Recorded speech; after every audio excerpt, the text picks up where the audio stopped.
Bun găsit la Ceas de Vorbă. Alături de noi astăzi este un om care a trecut prin cazuri complexe, prin anchete sensibile și momente care au ținut mult timp prima pagina a presei. Stăm de vorbă cu unul dintre cei mai cunoscuți procurori din Constanța, domnul Teodor Niță. Salut! Bine ați venit! Salut! Mulțumim că ați acceptat invitația noastră. Este o onoare. Prima întrebare ar fi: ce v-a determinat să alegeți meseria aceasta? Știm că inițial ați fost avocat. Nu. Nu? N-am fost avocat. Inițial am fost ofițer în Armata Română, apoi judecător.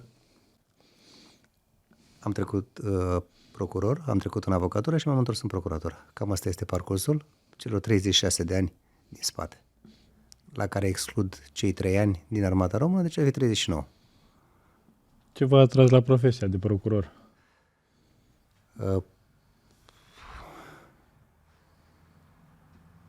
Pe de-o parte totul. Sunt un tip de om cu mintea foarte scormonitoare. Ca procuror ai un avantaj pe care în alte meserii juridice nu prea l-ai. Poți să scormonești orice, poți să verifici aproape orice. Ai un grad de libertate din punctul ăsta de vedere superior tuturor celorlalte meserii juridice. Și pentru că sunt omul care îi place să caute, să vadă, să afle și să o fac eu însumi, am venit în procuratură. Pe de altă parte, să mă întorc în procuratură m-a determinat și cei 4-5 ani de judecător, care nu era de mine. Câtuși de puțin, mi se pare destul de sec pentru tipul meu de psihologie, izolat, antisocial, trebuie să citești imens, nu poți să verifici nimic decât ceea ce scriu alții. Pentru mine a fost o alegere evidentă. Ați experimentat și treaba asta. Da. Ați putut să vă decideți apoi, să vedeți care vă place mai mult și care nu. Da, nu știam, din facultate nu afli mult. Facultatea e sterilă în multe chestiuni. Oamenii sau copiii învață lucruri care în 3 sferturi nu le sunt utile. Corect, da. Așa e, pot să confirm. Și eu am învățat la fel la facultate. Nu au nicio treabă cu realitatea. Da. Atunci trebuie să le vezi. Așa cum am spus, sunt scormonici. În momentul în care am văzut cum este judecător, am spus mulțumesc frumos, să fie la voi acolo. Eu aș avea o întrebare poate puțin mai sensibilă așa. De ce credeți că se teme lumea de procurorul Niță? Una nu știa că se teme. Că procurorul Niță e un om în banca lui. Că se tem de eventuale consecințe ale faptelor sale e o posibilitate. Habar n-am, nu sunt în mintea lor. Pe de altă parte, sunt oameni care nu cunosc și vorbesc din zvonuri. La noi oricum bârfele la putere. Nici măcar nu comentez. Știu că nu am pomul fără roade, nu dă lumea cu pietre. Corect. Habar n-am.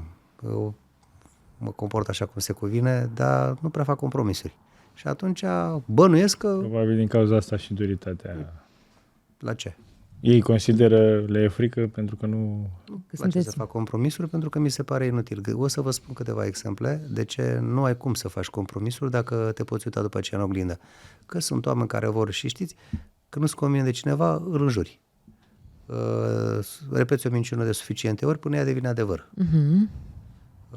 Deranjez pe foarte mulți, am deranjat pe foarte mulți, voi mai deranja pe foarte mulți, dar nu o fac ca să-i deranjez pentru că n-am niciun fel de patimă. Eu trăiesc în universul meu, n-am nicio legătură cu alții, sunt într-un univers atât de cu minte și liniștit încât efectiv poate asta simt ei, că nu au nicio legătură cu mine. Da.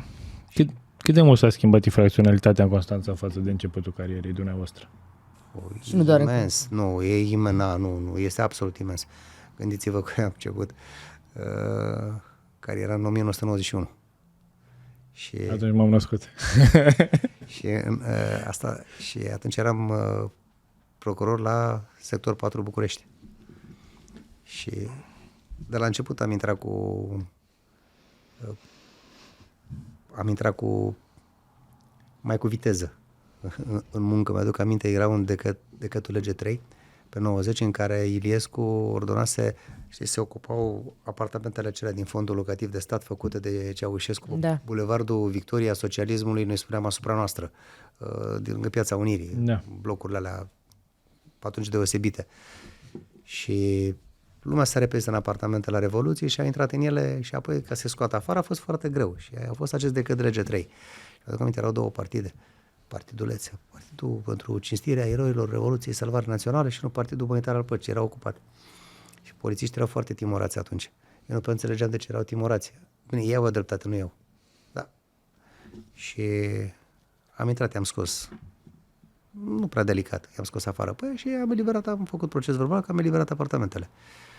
Mamă, ce iureș a fost pe plan politic, urlau toți că este agresiune politică. Asta v-am spus cum se nasc tot felul de legende. Da. Dar ce să stau de vorbă cu ei? Spune la lege că nu e a lor, spune la lege că e a statului, nu e dat afară. Da, dar legea poate să fie interpretabilă, nu? Nu totdeauna. Nu întotdeauna? Nu totdeauna. Când legea ți se pare neinterpretabilă, că știți cum e? Uite, vă spun un exemplu. Repetați în cap cuvântul, să spunem, tractor. Înțelegeți ce înseamnă tractor? Da. Tractor. După vă 50 de repetări nu mai înțelegeți nimic. Dacă faci chestia asta, nu o să înțelegi nimic din lege și spui că nimic nu se aplică. Și atunci este un criteriu. Interpretează legea în felul în care ea să funcționeze, nu în care să nu funcționeze. Ar trebui să existe și empatie în lege? În lege nu are cum. Empatia e a oamenilor. Pe mine mă sperie un pic totuși valul ăsta care l-am văzut, nu nominalizez pentru a nu încălca reguli deontologice. Am auzit colegi din diferite structuri care spun, dom'le, noi nu judecăm oameni, judecăm dosare. Răspunsul meu a fost să mor tu. Păi omul ăla, dacă dai o citație, nu doarme cu 2 săptămâni înainte să vină la tine. Da. Habar n-are de la ce l-ai chemat. Fierbe, tot neamul este agitat. Nu poți să spui că tu judești dosare. Adică oamenii s-au sterilizat mental din perspectiva empatiei și asta într-adevăr mă sperie. N-ai cum să nu fie empatic. Și o să vă spun imediat când este loc despre situații concrete în care ori ești empatic, ori nu. Dar eu am ales prima cale. Ați simțit vreodată în anumite anchete care ating interese mai mari și, nu știu, ați simțit o presiune poate mai mare? Sau? Asta este, mă simt ciudat că nu simt presiune. La noi presiunea este de zi cu zi. Uneori atinge cote absolut alarmante. Sunt mecanisme psihologice să o controlezi, mecanisme juridice. Uneori lucrurile trec peste tine și merg mai departe. Am pățit și asta. În modalități care am o părere, dar nu sunt de acord cu ea. Ați înțeles? Asta este chestiunea. Pentru că în procuratură e și bine și rău. Judecătorul, în schimb, are un grad de independență absolut superior nouă. Nu poate fi mișcat așa ușor din loc. La noi sunt anumite chestiuni care te pot mișca foarte ușor și îți pot, cum spunem noi, rupe picioarele. Da, în fine. Asta e karma.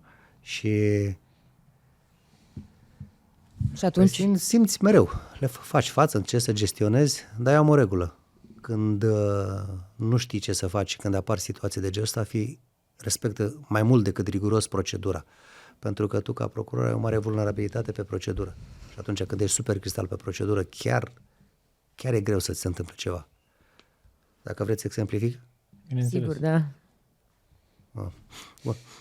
Acum facem planul care dintre ele. Bun, ok. O chestie care vizează Constanța. Vă dau câteva exemple. Mai actuale. Deși în 36 de ani am spate o enciclopedie. Prin 2012, primarul de atunci al Năvădarului vine și mă întreabă, așa cu stil mai interesant, dacă mă tem de ceva. I-am spus că de Dumnezeu și când o scot din sărite pe nevastă mea.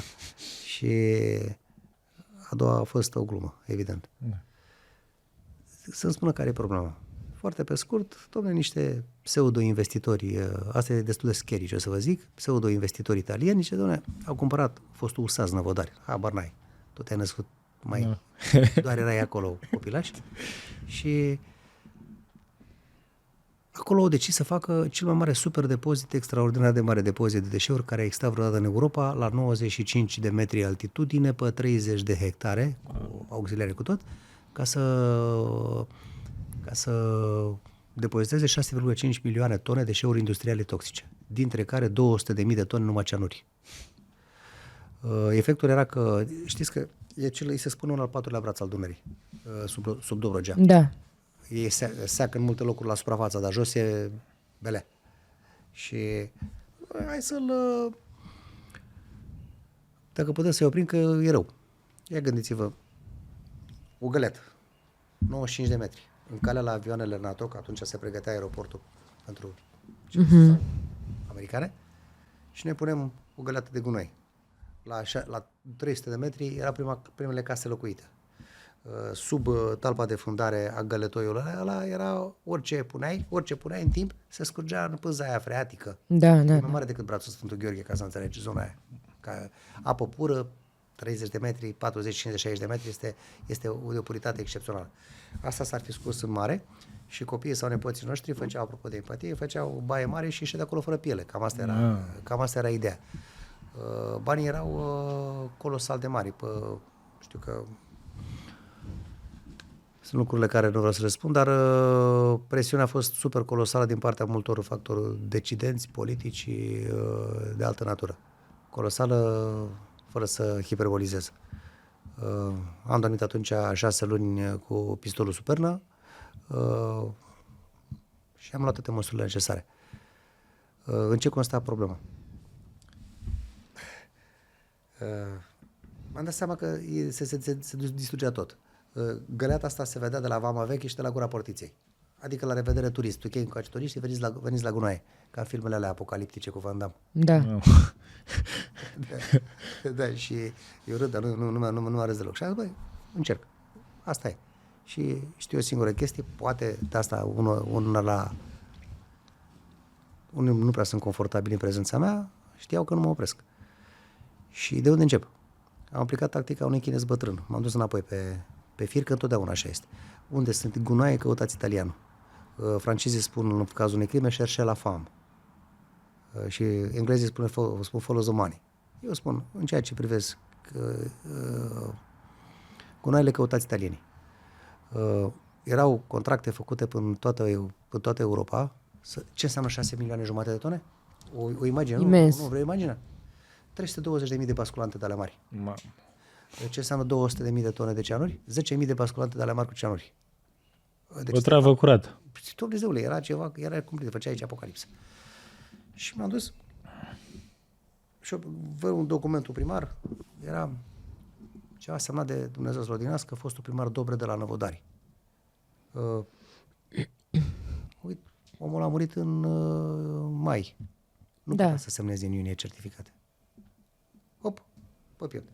Și atunci m-am dus acolo, am bătut la poartă, vreau să verific ceva, au spus că nu, am zis și eu. Vreau să mă scuzați, exact asta doream, să-mi zică că nu, am făcut document, m-am dus la judecător, refuză să-mi dea documentul, dă mandat. M-am dus peste el și am luat documentele, cam așa a început. Afacerea de vreo 10 miliarde de euro cel puțin, la nivelul respectiv, cel puțin. Primarului se conferise o șpagă, ceva de genul 3 milioane de euro, ca să nu vadă, să nu facă măsurători. Eu atunci am băgat în becuri tot ceea ce trebuie, asta a început să vorbească, am executat fazele fanii, nu mă pot abține să nu le fac. Era un polițist atunci pe care îl pusesem, cum am aflat că l-am citat, a șters-o în Italia. Am stat cu ochii pe el, am aflat că se întoarce, am așteptat frumos, între timp, cum să blochez lucrurile. El avea certificat, avea voie să depoziteze absolut orice. 200.000 de tone de cianuri, e nebunie, adică, nu e nebunie. E ceva, n-am cuvinte, mi se taie respirația. Și cum mai hotărât așa, a venit, l-a oprit, atunci autostrada încă nu începuse pe segmentul ăla, de la Cernavodă se oprea. Era pe un fir, se circula pe un fir. Da. Și l-a oprit, a bătut la ușă, ăsta când a văzut că are mandat de aducere, că el dădea flit la Procuratura Română, vreau să spun varianta soft, ăsta era foarte puternic, așa. Și mă sună, domn procuror, ce să facă, nu vrea să vină. Și n-am fost foarte politicos când i-am explicat ce să facă cu gradele lui, dacă nu e stare să aducă unul cu mandat de aducere care se află în fața lui.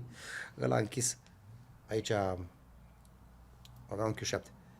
A închis așa, și ca să poată să respire, și vorbea la presă cu ce abuzuri face procurorul Niță. Ăsta, un tip foarte șmecher, polițistul, ciocănea cu cheile în geam, ținea mâna așa ca să închide geamul. Și aude, are un sistem de ăsta antiprost. Că se închide, dacă te prinde mâna, coboară singur geamul. El asta a vrut. Și erau și nevasta italianului, care și a fost condamnată ulterior, ea vorbea pe stânga, ăsta pe dreapta și toată lumea îl înjura pe Niță. Și când s-a deschis geamul, tipul nu s-a prins. Ăsta un tip așa hotărât, îl ia cu o mână de centură, cu o mână de ceafă și direct l-a aruncat în mașina poliției. Și când a întrebat nevasta, zice că da, unde e Roberto? E acolo. Vă dați seama ce a urmat, în fine. I-am trimis în judecată pentru... Atunci nu aveam legislație de mediu de genul ăsta. Aveam o legislație sublimă, inexistentă total. Și atunci, bă, ce să-l trimit? L-am trimis pe niște forme de fals, pe niște forme, am găsit. Ok. Fostul primarul anterior al Năvodarului dăduse autorizare să facă absolut orice. A fost judecat, condamnat. În alta curte a desființat toate actele. Frumos. Ce se întâmplă? Și asta e scary. De aici încep lucrurile scary. Ne dă judecată italianul la CEDO. Dom'le, abuzuri au fost... E, ok, sau... Omul avea și el dreptatea lui. O doamnă judecător se Dumnezeu la pensie să mănânce sănătoasă, dar să se gândească la ce a făcut. A dat primarului o hotărâre în care a spus dă autorizație de construcție. Primarul zice, ce fac? Și vă tu fă ce faci, ce vrei, dar dacă eliberezi autorizație, hai să vezi că am undeva niște rude descendente din Dracula. Și nu glumesc, nu vrei să mă vezi cum însă alcoolici. Omul știa că nu glumesc. Apropo de ce. Da. Nu te juca cu asta, că e vorba de viața la milioane de oameni. Într-un fel sau altul.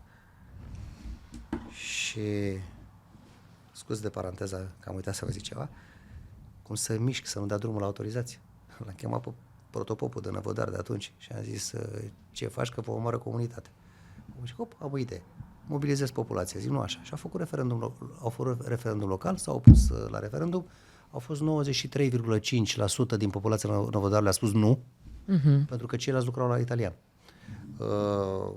Asta a fost funny, dar a fost eficientă, că populația nu și nu, din cauza asta era. Răzvrătit. Și s-a dus, italianul ne-a dat în judecată, dacă vă uitați pe site-ul CEDO, Ecological Center versus România, Uităm. și ne dă în judecată că n-a executat România sentința aia, care între timp a fost revizuită, desființată și așa mai departe. Agentul guvernamental al României nu s-a prezentat și n-a spus o chestie foarte simplă, domnilor judecători, omul ăsta se legitimează cu acte declarate false de instanța supremă a României. Da. Ce să-i dau? Că sunt desființate din alta curte, sunteți nebuni?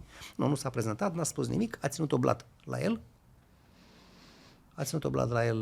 hotărârea asta și România este condamnată de către CEDO pentru că nu i-a dat voie să facă monstrul ăsta pe spatele nostru. Am lucrat aproape 10 ani ca expert la Consiliul Europei. Mai lucrez și acum, dar nu foarte mult, că parcă nu mai am și atrage inima să alerg prin toată Europa. Le-am spus colegilor de acolo, au sesizat departamentele, mă rog, e problema lor ce fac. Ați înțeles o chestie scary și care ce legătură are cu empatia, ca să închid cercul? Corect. Păi are legătură, pentru că pentru mine e foarte simplu. Aveam un salariu decent până să vină niște politicieni să ne rupă în două, puteam să ies la pensie de foarte mulți ani, mă duceam liniștit, trăiam într-o zonă liniștită din Spania sau din Portugalia și cam asta e. Dar ce faci pe aici? Da. Voi ce făceați pe aici? Că voi sunteți tineri. Poate nu mai prindeam vârsta. Eu, la urmă, sunt conștient. Am mai mult înapoi decât înainte, nu? Apoi e invers. Dar că ați pomenit de deșeuri, știm că ați avut o anchetă și în portul Constanța cu deșeurile. E una. Mai multe? Și încă o întrebare înainte, ca să nu uităm.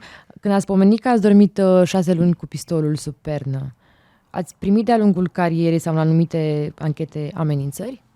Da. Au avut tupeu. Da. Da. Ce fel de amenințări? Cam de toate felurile. Sugerate. Acum oamenii sunt mai sofisticați, nu mai sunt chiar așa brutal ca înainte. Nu. Aruncate cu subînțeles. Nu neapărat. Nu neapărat. Și directe. De toate felurile. Potolește-te pentru că au spus că am luat și niște măsuri. Nu sunt deloc...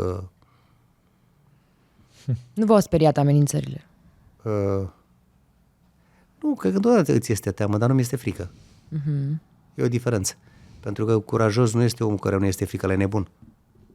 Curajos este omul care gestionează teama și frica pentru a nu domina. Normal că ești foarte atent, ești extrem de atent, dar e o alegere, nu? Ați simțit vreodată că imaginea procurorului în România este înțeleasă greșit? Imediat să răspundă la întrebarea cu deșeurile din portul Constanța. Care dintre ele? oricare, care vi s-a părut cea mai măsluită? Na. Sunt multe top one, dar vă spun una scary care tot funny. Am talentul să provoc asta.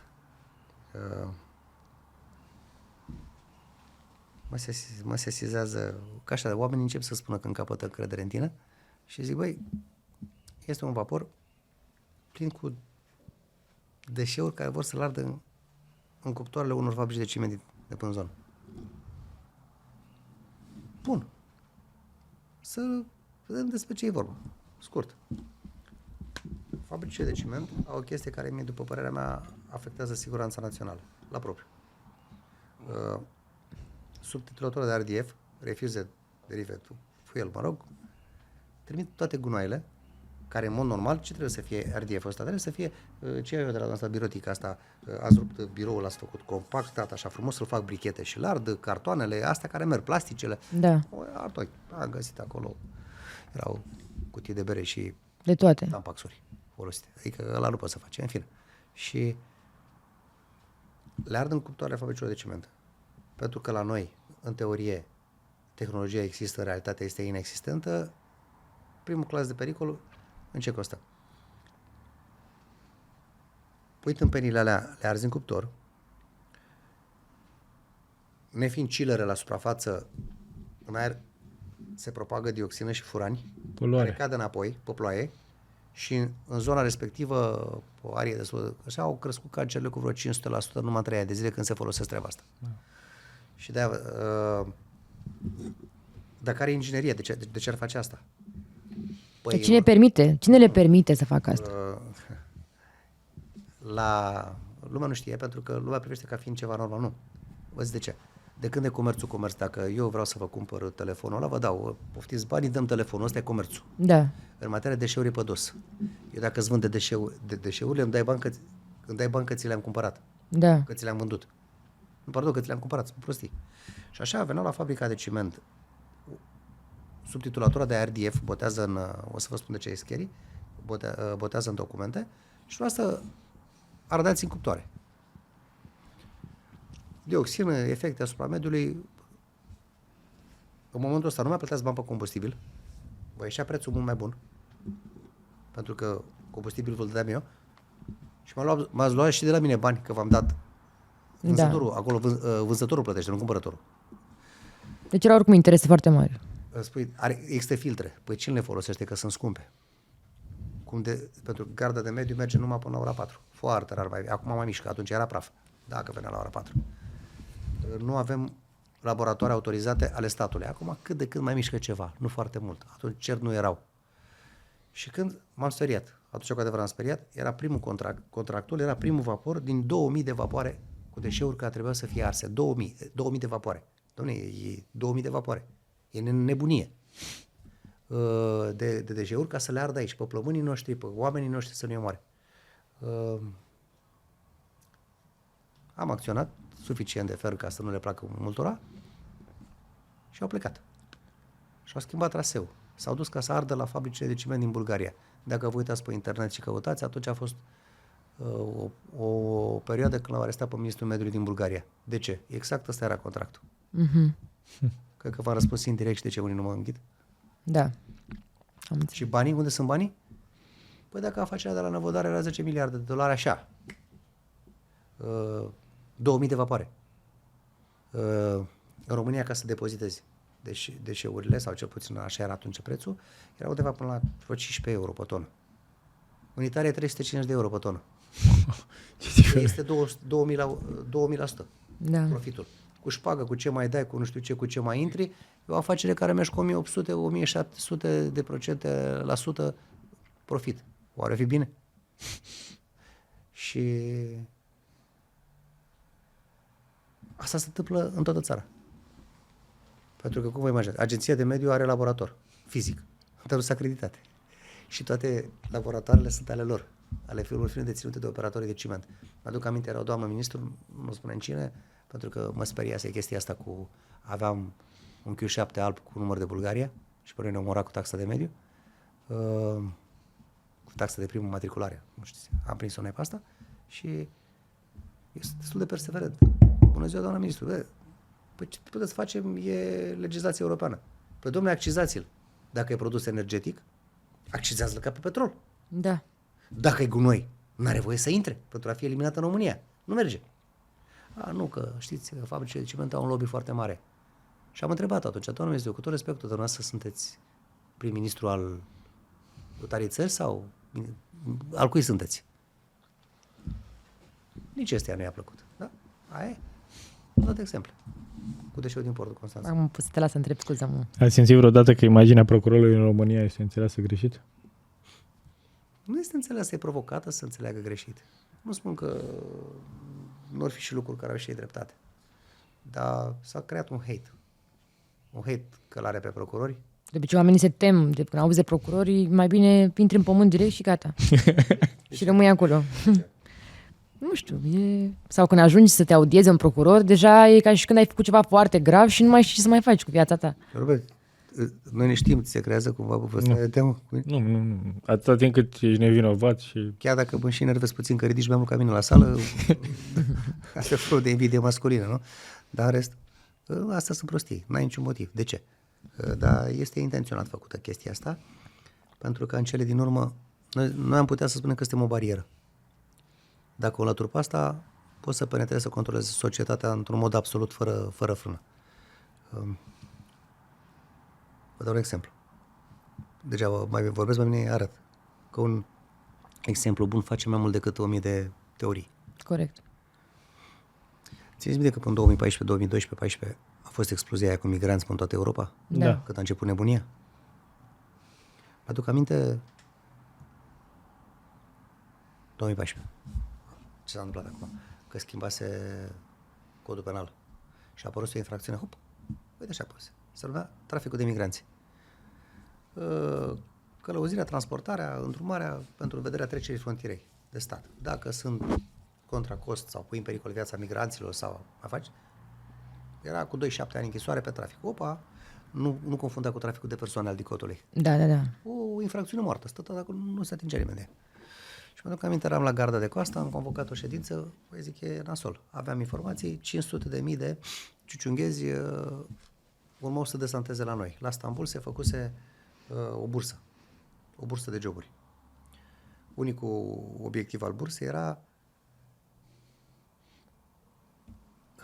să aducă încoace ciuciunghezi.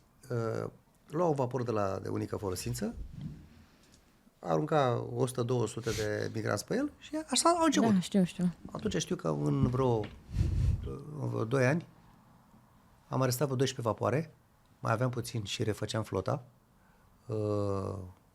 României, la câte vapoare, dacă am băgat 12 vapoare în flotă. În fine. Și le-am spus ofițerilor, oameni buni, avem o problemă mare. Un ofițer, nu-i spun numele, zice, dom'le, dar să se facă ceva. Și atunci l-am întrebat, zic, prietene, ești întreg la cap? Păi după noi e gol. Gândește că ai desantat. Știi când a lovit vaporul, când s-a urcat pe plajă la Corbu și săreau aia până capul? Da. Oamenii am toată empatia pentru ei, că ei fugeau de frică, de altceva, de vai de mama lor. Dar problema mea era cu migranții. Și soluții sunt, dacă se vrea, E o vorbă la noi în România, nu se vrea, domne. cam pe așa, vă dau exemplu. Și când spui o problemă, eu spun și soluția. Mă enervează tipul de om care spune nu se poate. Păi zic cum se poate, că de-aia te întreb. Da. Așa zici și ăsta. Avem un instrument. Ce? Traficul de migranți.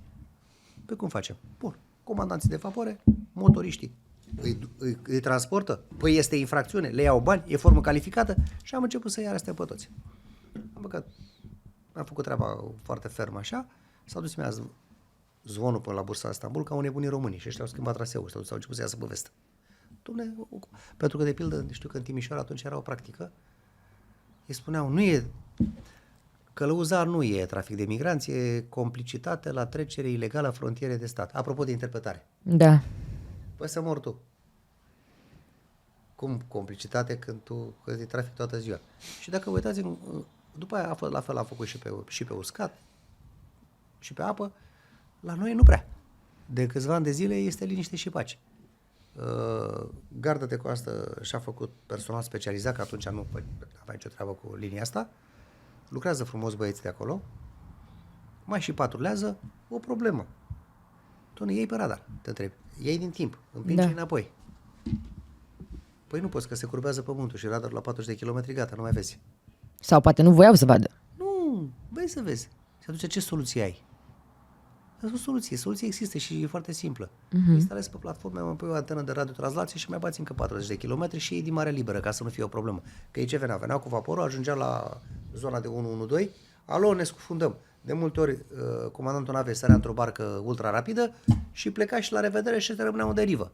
Și atunci zic, opa, stai că nu e așa. Cine a strâns banii pentru migranți? Șefii de familii.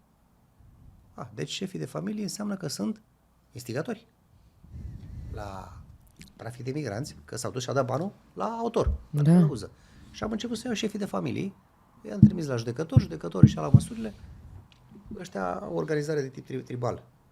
Dacă îi pune ștampila de traficant la șeful de familie, sunt toți. Vești de vești nu mai ajunge nimeni în Europa. Da. Atunci toată familia, ca să nu piară ăsta, au schimbat traseu. Asta a fost. Domnul fiecare să-și apere cu instrumente corecte. Pentru că oamenii aia, mi-era milă de ei. Apropo de empatie, am văzut o femeie, avea o fetiță de vreo 6 ani și o frumușică de copilă și femeia era puțin cam gravidă. Și atunci eu am întrebat-o, nu te supăra, o femeie foarte smart. Foarte, foarte smart, o văd în fața ochilor. Și ești întreagă la cap, te sui pe coaja aia de treci peste Marea Neagră, care e supărată rău. E foarte sărită de pe fix Marea Neagră. În jumătate de oră din cristal devine un monstru. Marea Neagră e foarte feminină. Da. Agitată. Nu. Vede așa. Și cum pleci? Ce faci? Ești întreagă la cap? Și a spus domnul procuror, m-a uimit. Și eu sunt deja moartă. Cum? Și într-adevăr venea din, nu știu unde, zonă siriacă. Spune acolo, nu suntem femei, nu suntem oameni. Suntem animale de povară. Femeia foarte, foarte educată. Ea a avut norocul unei familii cu educație și explica ce li se întâmplă. Membrii feminini ai familiei nu sunt considerați oameni, sunt foarte de categoria a doua, a treia. Da. Sunt zone în care măgarul este mai util decât femeia. Orice membru masculin al anumite comunități, nu uitați ce vedeți pe filmele turcești, membru poate să o sancționeze fizic, să 2 după ceafă la femeia care nu face ceea ce trebuie. Da. Aproape că până și copiii pot să-și zgâlție mama, halo, ce faci tu aici? Și oamenii trăiesc foarte urât acolo, o femeie. Și spunea, și așa sunt moartă, fata mea e moartă, în burta am fată, ce pot să fac? Așa am o șansă. Atunci mi-au dat lacrimile. Da, ați pomenit de șpăși mai devreme. De ce credeți că oamenii sunt coruptibili? Atât de ușor coruptibili? Că ați avut cu siguranță dosare de luare de mită, de dare de mită? Chestii și de educație și de sistem. Nu știu, aici e un fenomen social pe care... E adevărat că oricine are un preț?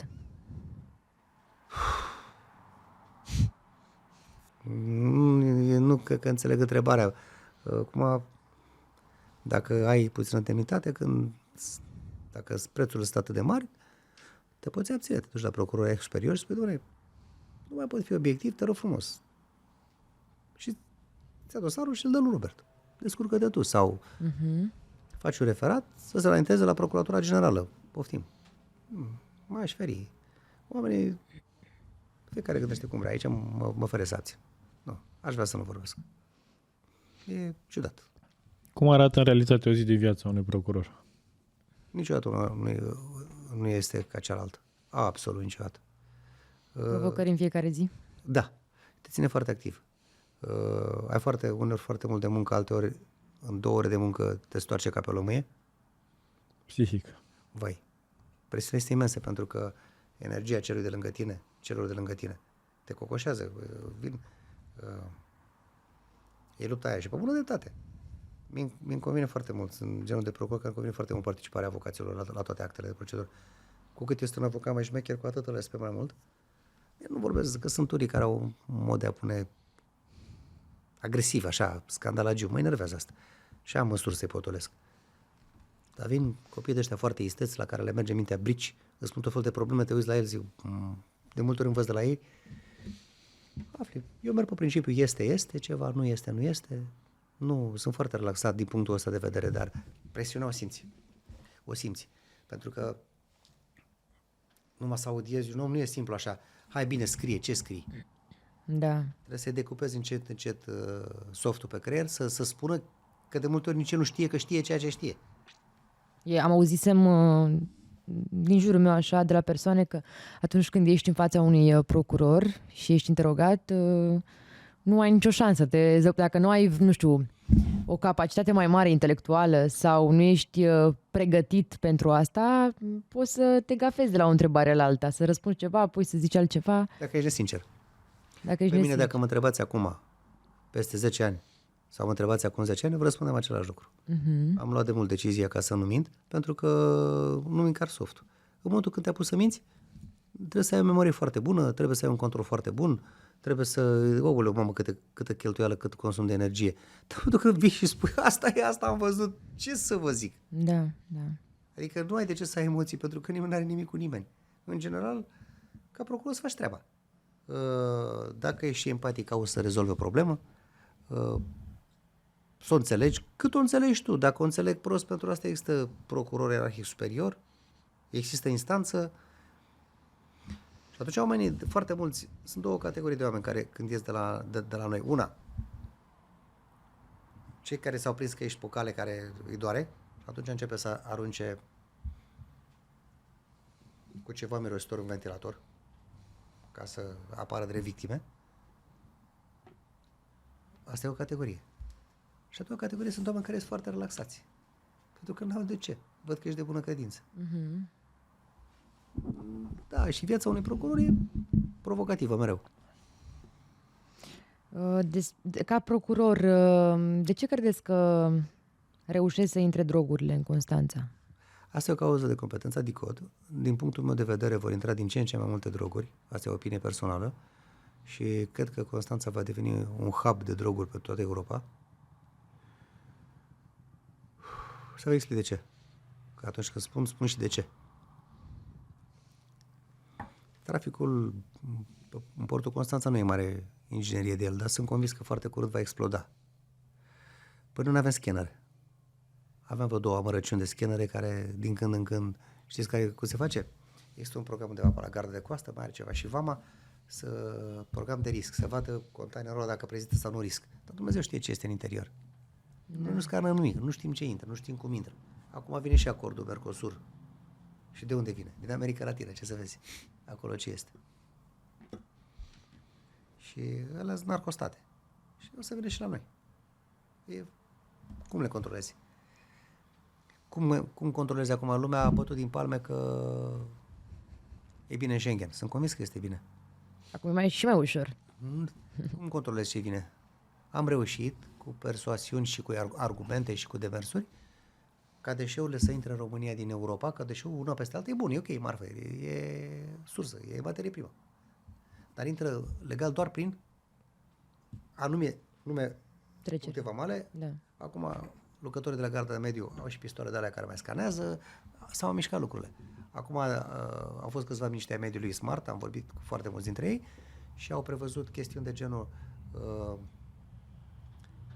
nu pot intra în România sau la un operator economic mai multă materie primă, deșeuri, decât capacitatea lui de prelucrare într-un an. Da. Și la droguri. Acum le mai poate controla, cât de cât. Ați candidat în 2020, dacă nu mă înșel, pentru funcția de DICOT. 2018? Da, cam așa. Da, ce reforme ați fi vrut să aduceți?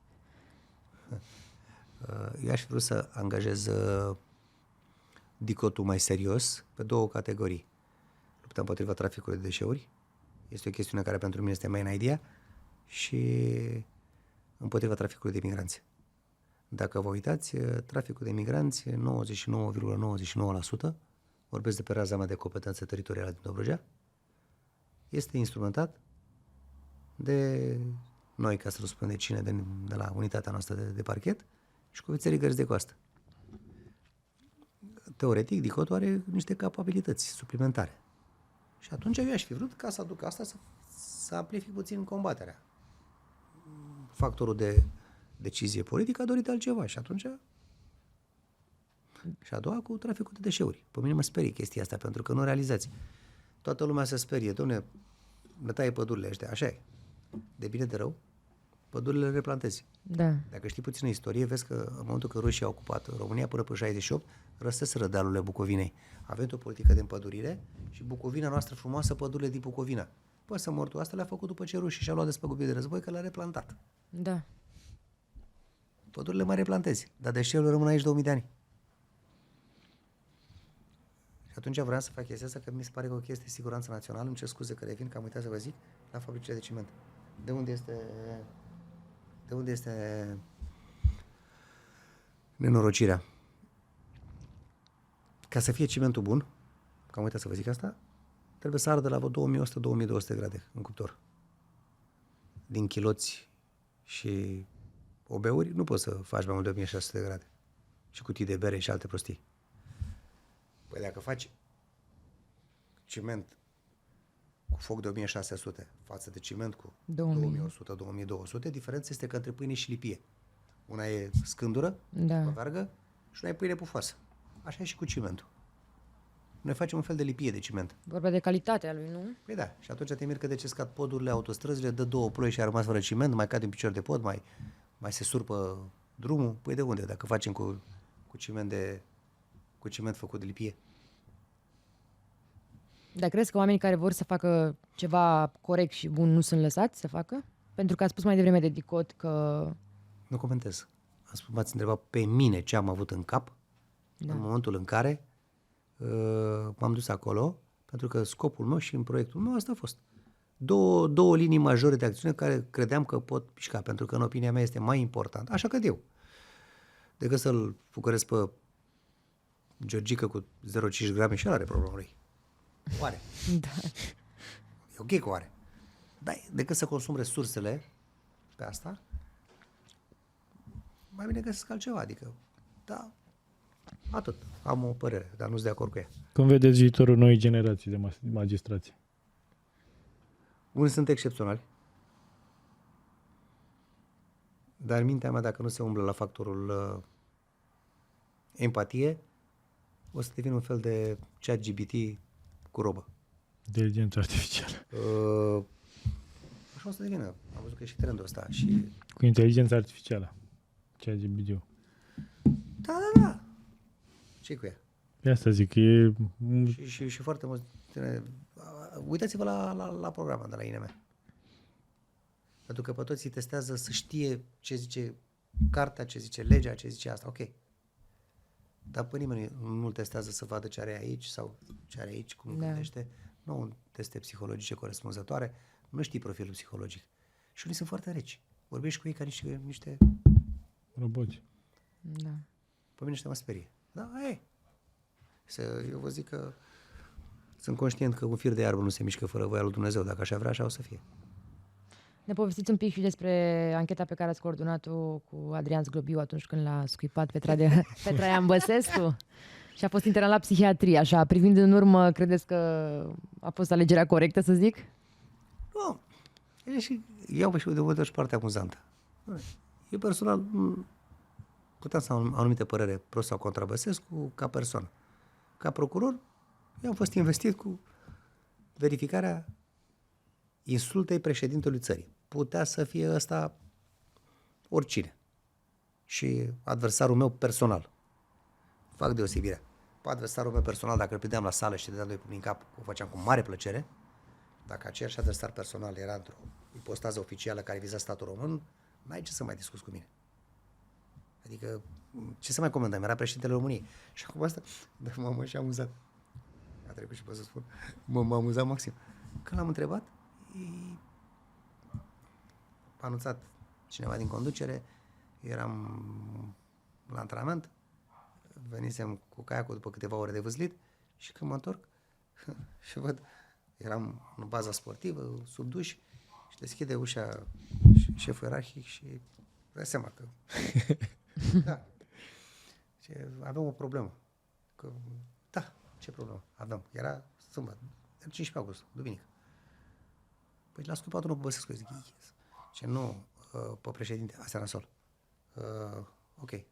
M-am uitat imediat mi-am dat setările corespunzătoare. Primul lucru, vorbești cu om. Bă, de ce ai făcut asta?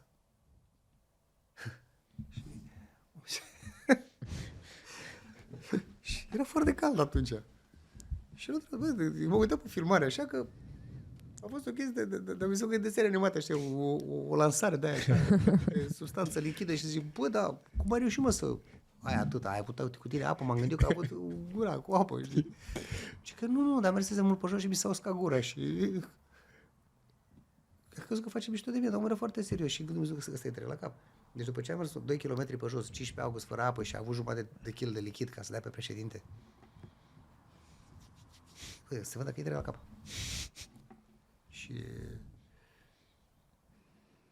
l-am întrebat pe medic, că nu mi s-a părut că un gest foarte ok. Eu dacă aș fi președinte m-aș fi supărat tare pe străjeri, pe dispozitivul de pază, că ajung la tine la pasca, să te scui pe asta, e o problemă de securitate națională.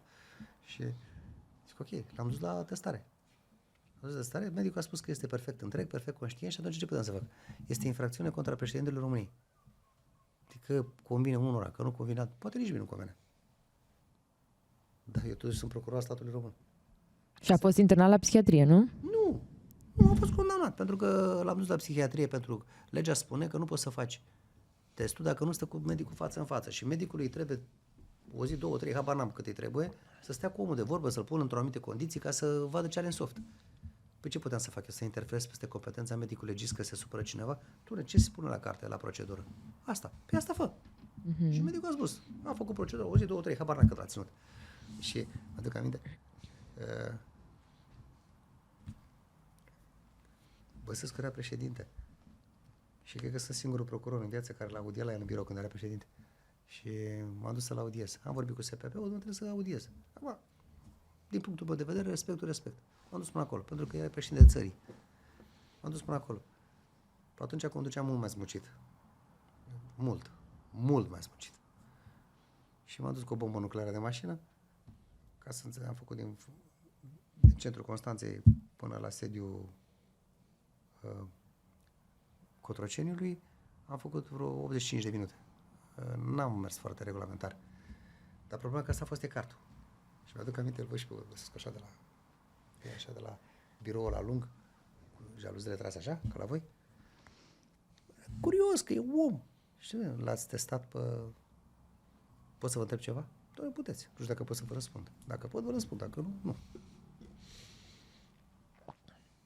Și repet, eu fac foarte clar diferență între a te comporta și a-ți face treaba. Da. E și principiul ăla că zâmbetul procurorului și plânsetul femeii nu e bine să ai încredere. Le zâmbești la oameni, dar scrii. Poate de-aia oamenii se râdesc. Ce am eu cu omul să fiu grețos, să fiu turbat, să dau cu pumnul în masă? Nu. Da, scrii. Și zic, da, domnul președinte, ascultă, nu l-ați testat pe inculpat. Dacă omul s-a întrebat același lucru. Numai că l-am testat. Pot să știu ce a zis medicul? I-am văzut empatia omului. Adică, bă, dacă era unul care e sărit de pe fix. Da, nu-l mai... Nu depune plângere, că m-am dus la el ca să, bă, doamne, înțelegi să depui plângere? Adică Da. era și chestiunea asta, să arăt eu că sunt procuror, să ce? Să zic, să vină președintele țării la mine la birou, pe bune? Dar ce, nu pot să mă duc eu acolo? Hai să fim totuși serioși. Că nimeni nu mă împiedică să fiu obiectiv, ferm, dar să fii și politicos și deferent. Până la urmă era președintele țării. Pe Atunci. bune? Clar. Indiferent ce ai tu ca persoană cu persoana. Nu. Dacă ai. N-am cu nimeni. Eu sunt în universul meu, a zis. Și îți dă l-am testat. Și ce a zis medicul? Deci n-am putut să mă abțin, că m-a plăcut să... Așa, am simțit să glumesc. Jumătate să spun un adevăr în glumă. Dom'le, medicul a spus că inculpatul are un caracter flegmatic. Așa a făcut și el.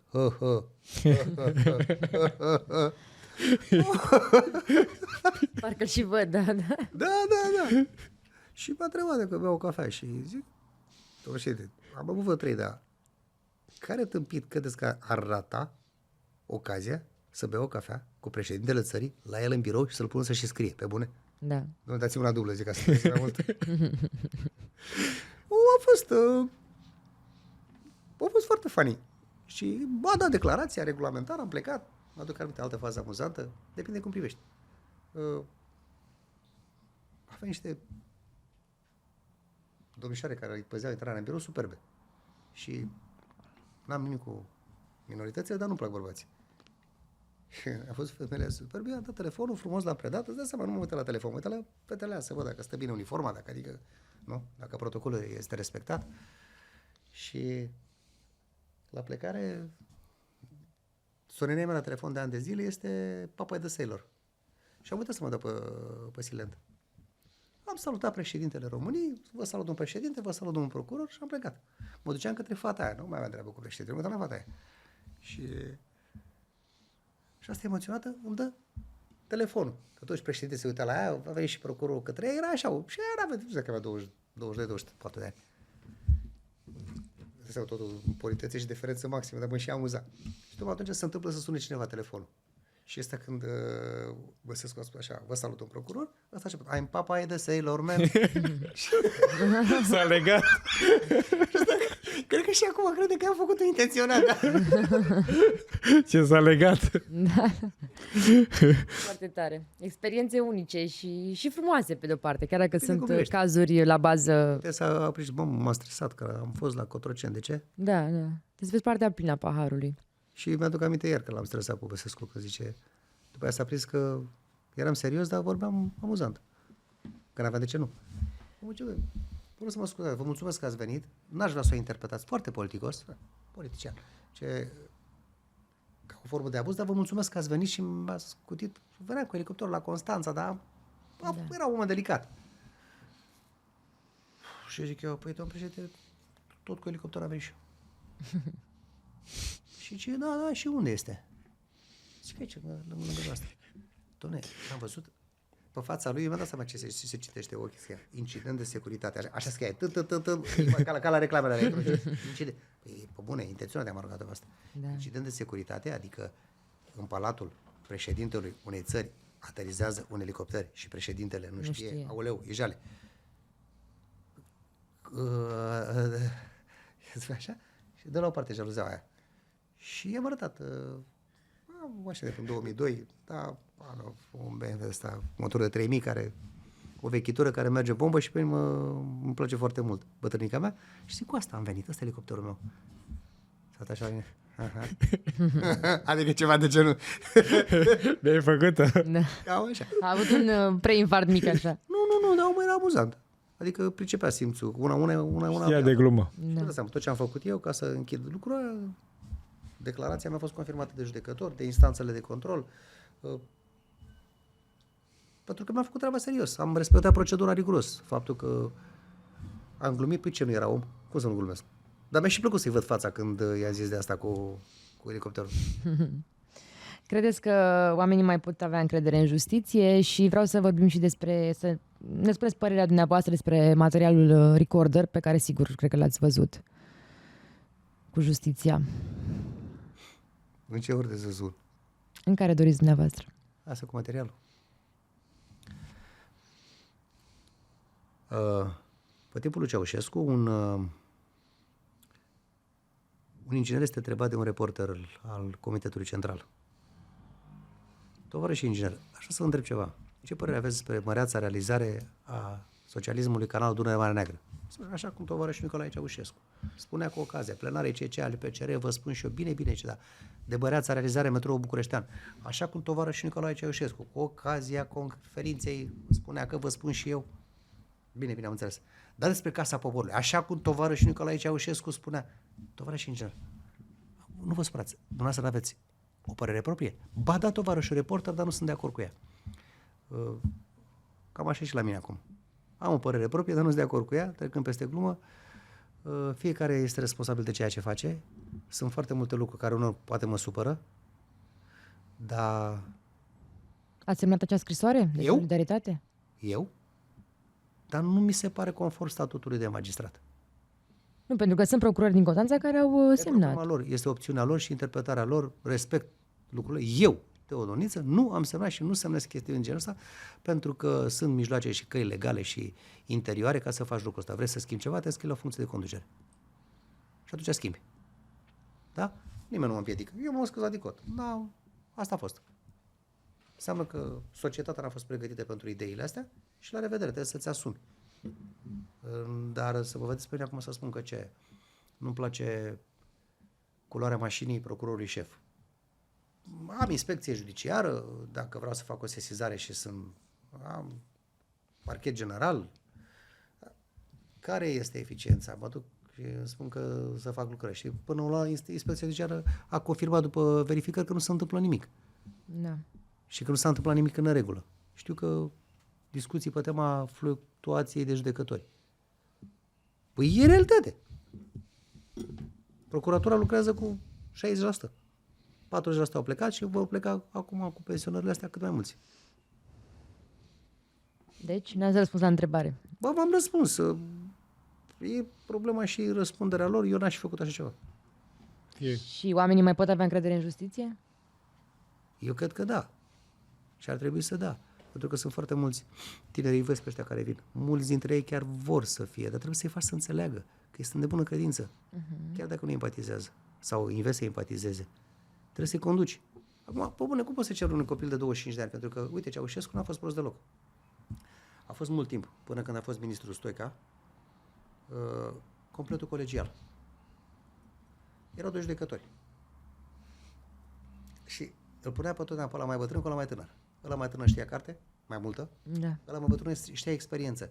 Și eram foarte echilibrată. Acum, un copil de 25 de ani și nu-l înveți cu o putere infernală în mână și devine judecător și semnează orice. Da. El poate știe, înțelege, vede. Dar n-are experiență. Nu are experiență, este firească. Și atunci nu poți să-i critici pe ei, pentru că vina este a sistemului, nu a copiilor ăstora care vin. Foarte mulți de bună credință și răspunsul meu este categoria. Cred că da. Ne mai vreți să mai spuneți pe final, nu știu, o experiență care v-a marcat așa în cariera dumneavoastră și câteva sfaturi pentru cei care își doresc să-i urmeze această cale către magistratură? O experiență care m-a marcat? Dumnezeule. Păi în fiecare experiență, de fiecare zi mă marchează. Ai experiența la un moment dat la 1000 de vieți, pentru că vezi oamenii altfel. Noi, marea majoritatea oamenilor, îi văd pe cei din prejurul lor în viața normală de zi cu zi, socială, cu ceva probleme economice, nu fac în condiții de stres extrem.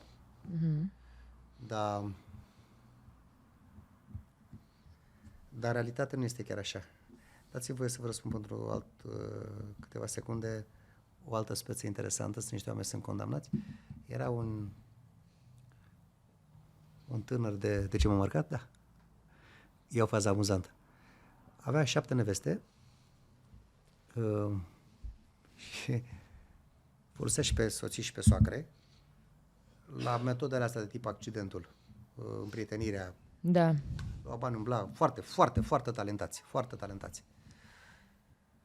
Toate femeile știau una de alta, fiecare avea apartamentul ei, obținut, evident că pe chestia asta muncea. Și mi-a făcut datoria, tot dimineața l-am vizitat. Numai că și ce am constatat atunci, el venea în fiecare zi, avea program, cred că n-avea zi liberă, asta m-a surprins, la câte una dintre neveste. Toate știau de celelalte, luni la asta, marți la asta. Era perfect, săptămâna o acoperea. Tot oboseală, mai respiră omul.